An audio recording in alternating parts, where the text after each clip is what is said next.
We used to come online to escape our real lives, but now I feel we've reached a point where we have to actively work to escape online to be in real life, because the average adult screen time is over 7 hours a day, which is basically a full-time job. Consuming. Instead of hobbies, we are consuming content about people's hobbies. Instead of having in real life, in-person communities, we have replaced that with online chats. And I feel in large part we have moved from learning and to consuming content from a talking head summarizing what they have learned. And I think what it's doing to our brains is temporarily satisfying, but only long enough to where we go back to the apps for more satisfying takes being fed to us without our own critical thinking, and enough time for the inspiration to wear off because we didn't do the fulfilling thing. We just log back in to get more of that inspiration, because now we have sewing talk and ceramics TikTok and book talk and homesteading TikTok. At some point, hobbies stopped being the things that we do and became the things that we watch. For instance, my sister watches this woman named Mommy Farmer, or something like that. And my sister lives in a gated community in a Dallas suburb directly off of a highway. Her backyard is like 10 feet wide. She's not a farmer, but the feeling she gets when she watches it through a screen makes her a part of farmer talk. Your brain doesn't fully distinguish between watching and doing, so you feel productive without actually building anything. I feel when we cross over that line into being too online, we are saving videos and we're watching tutorials and we are planning, but we're not executing, which I think is a real loss, because learning new skills is linked to increased confidence, which Lord knows I need. It improves your overall mental health and your sense of purpose. And this channel is essentially born out of me learning that lesson for myself, because I was what I call a hyper consumer, where I found all of those things that we just listed: my sense of purpose, my confidence. I improved my mental health, or at least I thought I did, by shopping. And that only changed because I learned about the environmental impact of it. So over the last 10 years on this channel, you've watched me explore so many different ways to find joy, fulfillment, to find my confidence apart from consumerism, because it's bad for the planet. And in fact, my whole mission on this channel now is to get you to give up shopping and scrolling for community and creativity, because I've had so much of a massive transformation in my life that I want more people to do it. So hence the reason I wanted to make this video where we talk about how bad scrolling specifically has become for our brains, and how little we are actually executing, why it's making us boring, and why you need a hobby. So if that all sounds interesting to you, I would love for you to hit the subscribe button and stick around, because I think you're gonna like it here. So when it comes to choosing a new hobby, I like to think of them in 3 pretty distinct categories.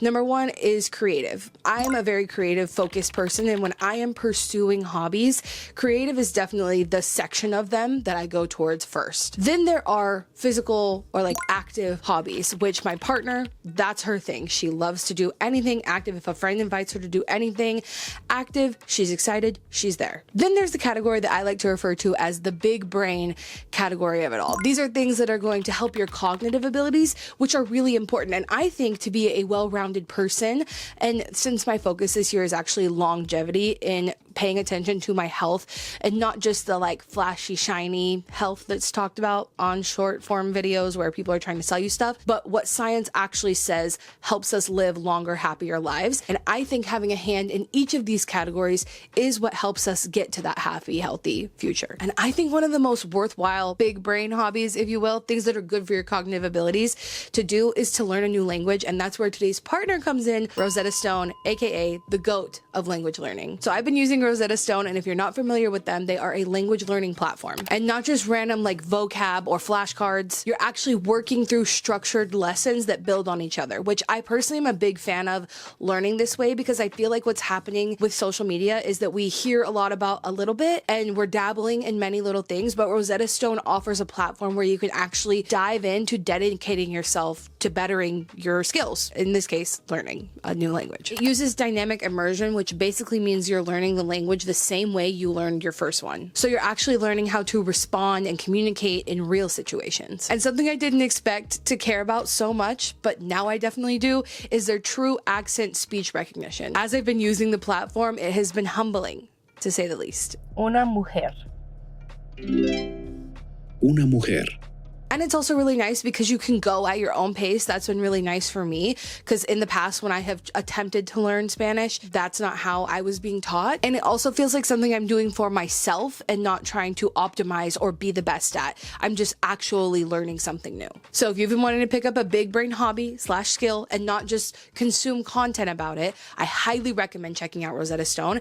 I have an offer for you at the top of the description in that link. It gives you access to all 25 languages that they offer in case you're indecisive, like me. So learning a new language is my one big brain hobby for this year. My goal is to be able to speak by the end of the year. And the other thing that I'm doing this year is trying to read a book every month. I've been a book hater in the past, but that's my other big brain thing that I'm doing. I use an e-reader because I can take it everywhere with me. I can use my library to get stuff on it, and it's been great. This also combines actually one of my other hobbies that I have dabbled in the past. I am a dabbler, to be honest. But this is a thing called punch needling. So I made this case for my e-reader.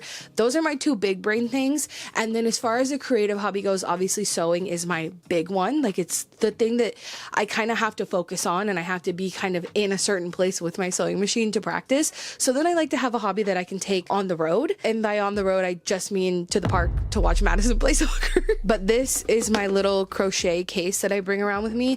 It's nice because I can put all my project pieces in here. And this is my on-the-go creative hobby that I'm doing right now. I want to make a bunch of these like Daisy Granny squares, and then eventually make this like scarf hoodie thing from them. And when it comes to physical active hobbies, I unfortunately am a Pilates girly. The space I go to does not mesh with who I am, like, nearly at all.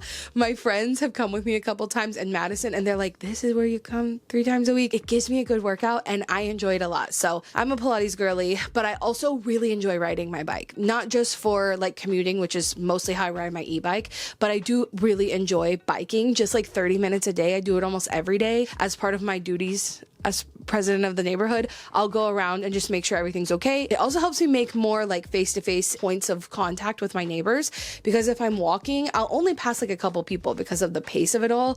But if I'm on my bike, I'm like going around and I get to say hi to almost everyone, and I accidentally get another 30 minutes of zone 2 cardio in my life. It's been great. If none of those sound of interest to you, that's totally fine. There are so many options out there. It is literally endless. I actually made a video of 40 plus hobbies to choose from.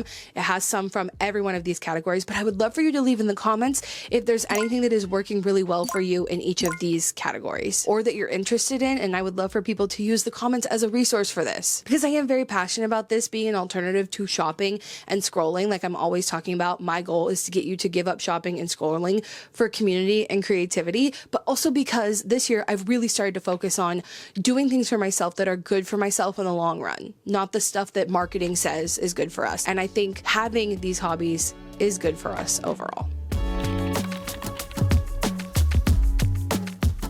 There's so much discourse right now around the analog movement trend, the physical media trend, stop scrolling, get offline, stop doom scrolling. A lot of people are talking about hobbies. A lot of people are talking about what you need to buy to have hobbies, which I made a whole video about. I also made a whole video about what different options there are for hobbies. So if you do just want things to think about, look into the comments, because people are telling us one from each category, right? You already did that. But if you need more inspiration, I do have a video of 40 plus hobbies that you can go and learn about. One of the reasons we are so dependent on shopping and scrolling is because of the loss of the hobby, the loss of the interest. You can't be interesting if you don't have an interest. You know what I mean? And if all of our interests is consuming content online, then we're all kind of boring. But I feel like there's been so much discourse about it, which is exciting, but also a little bit annoying, because I am a Pinterest girly through and through. I get a lot of inspiration from Pinterest. I love scrolling on there. If I scroll on any app, it's probably going to be Pinterest. And I was so perplexed about how I feel about this ad that they put out recently. How did they do it? How did they live their lives without posting about it? How did they know they liked something if the thing they thought they liked hadn't already gotten any likes? How did they know who they were without the rest of the world telling them?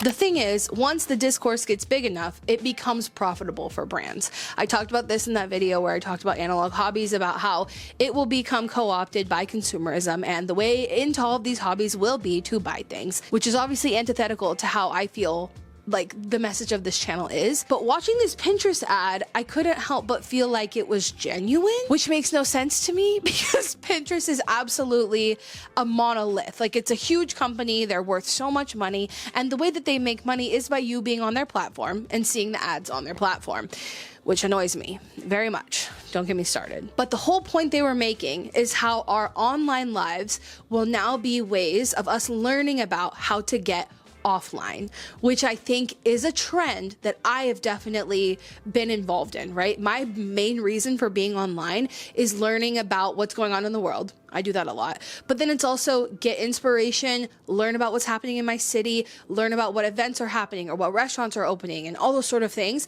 I am primarily scrolling these days to learn about or get inspiration for my real life. And the fact that Pinterest has picked up on what I think is a trend and they're now marketing towards it makes me wonder if it's genuine or if there is some sort of sneaky way that they're going to figure out how to monetize our in-person lives now too. I'm skeptical. I'm curious about what their goal is, or are they just simply capitalizing on the discourse and saying, hey, we're joining in. We realize you guys are trying to log off. We are a platform who supports that, even though obviously they don't. They don't make money by us being offline. Is Pinterest's goal with this ad and with their new stance to be like, this is the platform you can come to learn about how to get offline, while every other platform is like exploding, just wanting you to be online, figuring out new ways to keep you on the apps. Have you heard that TikTok removed the clock on their app? If you're scrolling,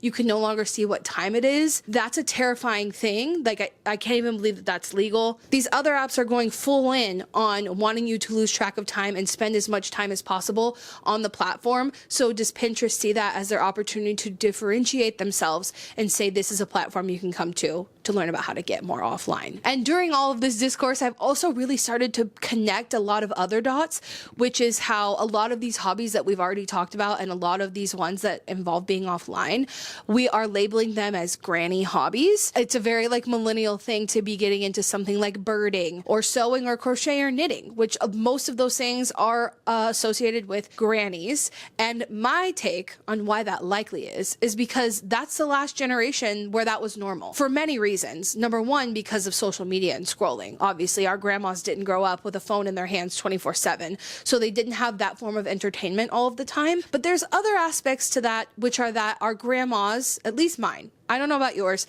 but my grandparents supported their household, their 4-person household, on one income. And so the things that our grandmas were able to spend time on were things that were essentials in the day, right? My grandma didn't sew for fun. My grandma sewed because she was a stay-at-home mom, and fixing her kids' clothes and making her kids' clothes is something that made sense for her to spend her time on. And so we associate those skills with those people because back then people had enough time to spend to make those things. Another thing that comes out of all this discourse that I'm realizing is that as we move further and further away from people having the time and ability to do these things, to do these skills and these hobbies, the more and more we're relying on corporations to do them for us. The less time we have to repair or make our own clothes in the way that exactly we want, the more we fill that void with things like fast fashion, because we can get so much more bang for our buck, bang for our time, I guess you would say, nowadays with fast fashion. And that has just built a more dependency on corporations. And I think the same thing goes for different sort of skills. Think about fixing your car. Do you have the time to dedicate really to learning how to do it and getting the parts and all that sort of stuff? Or even if you have the time, is it perceived as something that is normal to do?